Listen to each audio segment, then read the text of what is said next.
여러분 안녕하십니까? 팡팡 터지는 바이블입니다. 오늘 정기연서 51번째 시간이고요. 오늘은 사무엘하 13장 끝부분, 그러니까 37절부터 14장 전체, 14장 33절까지를 다루도록 하겠습니다. 다윗과 압살롬 사이에 생긴 일 라운드 2입니다. 지난 시간에 이제 말씀드린 것처럼 여기 이제 그 술이 나오죠, 그림에. 그래서 그 압살롬이 이제 치밀한 계획을 세워놓고 그리고 이제 그 술로 도망간 것 같습니다. 아무렴 뭐 조부가 손자를 내놓겠습니까? 또 이제 내놓게 하려 그러면 다윗과 그 술 사람들 간에 전쟁이 벌어져야 되는 상황이고 그러니까 뭐 그렇게까지 할 거는 없는 거죠. 왜냐하면 이제 거기에다가 사실 암논이 잘못한 부분이 있거든요. 그러니까 이제 뭐 그 압살롬이 내가 동생의 복수를 한 거다 이렇게 이제 명분이라는 게 참 그래요. 그래서 명분을 내세워서 사람들에게 이제 이 이야기를 하고 다윗 생각할 때 이제 그런 부분도 좀 있는 거니까. 그래서 피해 복수 그 소위 고엘 하담. 그러니까 고엘이라는 말은 그 이제 구원자라는 뜻이고 담은 피라는 뜻이니까 이런 그 복수의 전통이 그 이스라엘 안에 있기 때문에 이런 거를 뭐 이제 여러 가지로 생각을 많이 하고 시뮬레이션을 한 다음에 이제 그렇게 하지 않았을까 뭐 이제 그런 생각이 듭니다. 자, 이런 상황에 놓여서 다윗의 마음이 어땠을까 뭐 이런 생각을 해보게 되는 거죠. 다윗의 마음이 뭐 마음이 아니었겠다 이런 생각이 듭니다. 중요한 것은 이제 그 39절이죠. 13장 39절인데 거기 보면 다윗의 마음이 압살롬을 향해서 간절했다 이렇게 설명하고 있어요. 근데 이게 잘 와서 닿습니까? 저는 사실 잘 와서 닿질 않아요. 그래서 이제 원문을 좀 잘 찾아보니까 동사가 칼라라고 하는 동사가 쓰였는데 이게 PL형으로 쓰였어요. 그러니까 이건 무슨 뜻이냐면 물론 거기 이제 뭐 여러 가지 뜻이 있지만은 complete, finish 이런 뜻이 있어요. 뭐 exhaust 이런 뜻도 있고 그러니까 이걸 NASB가 long for 아주 그리워한다는 뜻으로 번역했는데 저는 그런 거는 단어 사전을 볼 때 찾기가 좀 힘들었어요. 그래서 저는 오히려 다윗이 압살롬을 향해서 아들이니까 뭐 이제 그런 건 있겠지만은 마음 정리를 했다. 이건 이제 더 이상 그 문제에 대해서 내가 뭐 이렇게 속을 썩이거나 그렇게 하지 않겠다라고 그렇게 했다는 쪽으로 이것을 이해하는 것이 낫지 않을까 싶은 생각이 들고요. 그다음에 암논이 죽어서 위로를 받았다라는 표현인데 이건 제가 볼 때는 이것도 그렇게 마음에 드는 번역이 저는 오역이라고 개인적으로 생각을 합니다. 이게 이제 나함 동사에 니팔형이 쓰였는데 이런 뭐 전문적인 건 몰라도요. 뜻이 보면 뭐 거기 뭐 이제 그 니팔형을 찾아보면 위로한다는 뜻도 있지만 이거는 뭐 그 위로를 받았다고 해서 마음이 좋아졌다 그런 뜻은 아니에요. 오히려 이제 이게 to be sorry 이런 뜻이 있어요. 그러니까 참 암논이 안 됐네. 이렇게 생각하는 쪽으로 보는 것이 낫다. 그래서 위로로 볼 경우에는 굳이 이것을 위로라는 뜻으로 이야기를 하고 싶으면 자기 자신을 위로했다. 야, 뭐 어떻게 하겠냐. 이왕에 뭐 암논은 죽었으니까 자꾸 생각하면 내 마음만 상하지. 잊어야지. 뭐 이런 뉘앙스로 우리가 읽는 것이 맞다. 뭐 이런 생각이 듭니다. 하여간 뭐 이렇게 해서 이제 그 압살롬은 그술로 도망을 갔습니다. 자, 여기 이제 요압이 등장하는데요.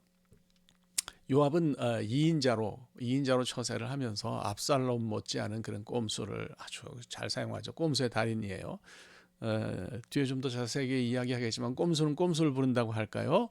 압살롬과 요압의 결합을 보면서 둘이 가까웠잖아요. 결국 이제 그 압살롬이 구술에서 예루살렘으로 돌아오게 한 것도 그 요압이었으니까 참 비슷한 사람끼리 닮았다. 뭐 이런 생각을 지울 수가 없었습니다. 그래서 가만히 다윗의 눈치를 보니까 압살롬을 생각하는 마음이 있죠. 뭐 어찌 안 그렇겠습니까? 그러니까 이제 드고아에 가서 드고아 뭐 여러분 유다의 유명한 그 장소죠. 드고아라고 하는 것이 아모스가 여기 드고아 출신 아니겠습니까? 그 아모스는 여기 드고아에서 태어났지만 북쪽으로 가서 북왕국에 가서 예언을 한 사람인데, 근데 드고아는 구약 성경에서 지혜 전승으로 굉장히 유명한 장소예요. 현자들이 있다. 그래서 아마 이제 그 요압이 현자에 속하는 여인을 하나 그 데리고 와가지고 그래서 그 다윗의 마음을 돌리는 일을 맡겼다고 이렇게 보면은 될 것 같습니다. 자, 이 여인이 와서 이제 그 다윗 앞에서 한 얘기가 그거예요. 그 당시는 뭐 왕이 제일 큰 재판장이니까 요압을 통해서 아 정말 이거 임금님이 이 문제를 해결해 주셔야 됩니다 하고 여인을 들이밀었으니까 이제 다윗이 그 여인의 이야기를 들었겠죠. 이 바로 이 내용이 피해 복수에 관한 내용이에요. 고엘에 관한 그런 내용. 이걸 고엘이라고 우리가 읽는데 뭐 리디머라고 하는 것만 그렇지만 뒤에 고엘 하담 피해 복수, 피해 문제로 그 전에 있었던 문제를 해결하는 사람. 뭐 이렇게 우리가 이것을 이해하면 좋은데요. 이 여인이 이제 그렇게 얘기해서 아들이 둘 있었는데 한 아들이 다른 아들을 쳐서 죽였다. 사람들이 바로 피해 복수를 부르짖는데 그렇게 될 경우에는 나는 아들 둘을 다 잃지 않느냐. 이거 참 도와주세요. 나는 아들 둘을 다 잃을 수 없습니다. 그래서 이제 다윗이 이 얘기를 듣고 생각하니까 이거는 그 요압이 그 꾸민 일이라고 하는 것을 직감을 했어요. 그래서 여인한테 이야기를 해가지고 네 뒤에 요압이 있냐 이렇게 해가지고 여인의 이실직고를 받아냈죠.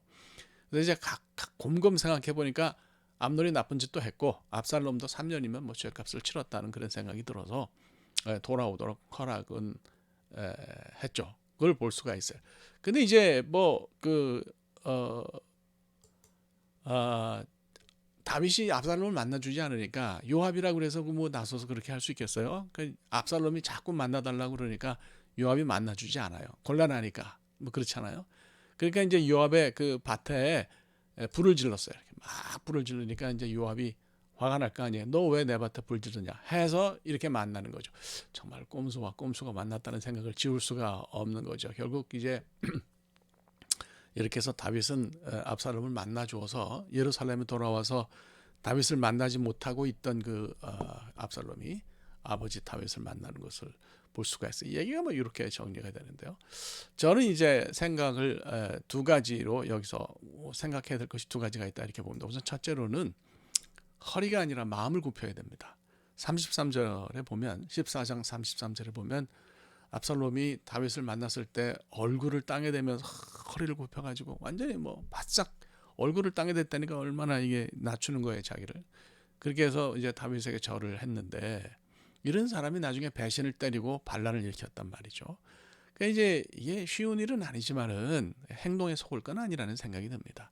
중요한 거는 마음을 굽히는 거 아니냐. 우리가 하나님 앞에서도 그렇다 이런 생각이 들어요. 종교적인 행동을 열심히 한다고 그래서 하나님이 그거 기뻐하시지 않아요. 그게 뭐 진짜 어떻게 보면 외향으로 드러나는 그런 행동일 뿐이잖아요. 마음을 굽히고 마음으로부터 하나님을 정말 순종하고 하나님 말씀대로 살려고 노력하고 애쓰고 하는 모습을 하나님 보실 때 그때 하나님이 그런 우리의 모습을 인정하시는 거다 이런 생각이 들어요. 그래서 우리가 진심으로 하나님 앞에도 영혼 없이 허리를 굽힐 것이 아니라 마음을 굽히는 것이 중요하다 이렇게 말씀을 드립니다. 한 가지 더 생각할 것은 뭐든지 공정하고 정대하게 하는 게 좋죠. 압살롬은 권력욕과 야욕 때문에 암논을 죽였습니다. 거기 이제 뭐 사실 누이 동생의 복수라고 하는 것은 물론 맞긴 한데 그거는 제가 볼 때는 그냥 겉으로 내세운 명분일 뿐이죠. 거기에 이제 요압의 꼼수가 더해져서 다윗이 압살롬을 만나주고 제외를 하는데 끝이 좋지를 않았어요. 예. 저는 그런 생각합니다. 압살롬이 굉장히 그 머리가 좋고 그 왕으로서의 자질이 있었단 말이죠. 그러면 압살롬이 왕이 될 자격이 있었다고 하는 것을 다윗에게 보여주었다면 솔로몬에게 차례가 가지 않을 수도 있었겠다. 그런 생각이 들어요. 근데 뭐 역사에 가정이 있겠습니까? 참 안타까운 부분이죠. 그래서 압살롬이 자기가 가지고 있는 능력을 그대로 보여주는 길을 선택했다고 하면 뭐 그가 왕이 얼마든지 되지 않았을까 뭐 이런 생각이 듭니다. 그래서 우리는 꼼수는 꼼수를 낳는다는 것을 생각하고 항상 바른 방법으로 이렇게 뭐든지 일을 할 수 있으면 좋을 것 같습니다. 네, 오늘 여기까지 하면 될 것 같고요. 다음 주에 또 뵙겠습니다. 대단히 감사합니다. 고맙습니다.